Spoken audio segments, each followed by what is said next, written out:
America అట్లాగే Trump మన దేశానికి పరిపాలిస్తున్నటువంటి నరేంద్ర మోడీ మరి మన దేశంలో పండించేటటువంటి పంటలకు గిట్టుబాటు ధర కల్పించకుండా అదే మాదిరిగా పాల ఉత్పత్తులపైన ఈరోజు విదేశాల నుంచి దిగుమతి చేసుకోవాలనేటటువంటి వాణిజ్య ఒప్పందం ఏదైతే చేసుకుంటున్నారో ఈ వాణిజ్య ఒప్పందాన్ని రద్దు చేయాలని చెప్పేసి ఈరోజు దేశవ్యాప్తంగా సంయుక్త కిసాన్ మోర్చా ఆధ్వర్యంలో మరి నిరసన కార్యక్రమాన్ని నిర్వహించాలని చెప్పేసి పిలుపులో భాగంగా ఈరోజు నిజామాబాద్ జిల్లా కమిటీ ఆధ్వర్యంలో కూడా ఈ కార్యక్రమాన్ని నిర్వహిస్తూ ఉన్నాం.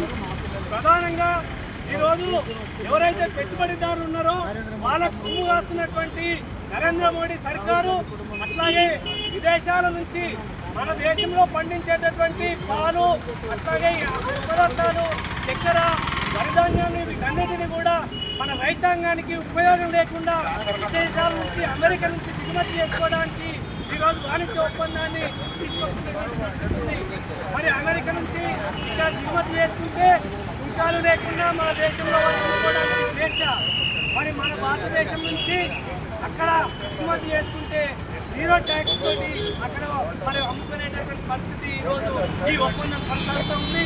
ఇది సరైనది కాదు. దీనివల్ల మన దేశంలో ఉన్నటువంటి రైతాంగం నష్టపోతూ ఉన్నారు. మన రైతులకి ఆదుకోవడానికి పోవాల్సింది ఈరోజు రైతులను ఇబ్బందుల్లో ఉంచే ప్రయత్నాన్ని చట్టాన్ని ఈరోజు ఈ వాణిజ్య ఒప్పందం ద్వారా నష్టం జరుగుతూ ఉంది.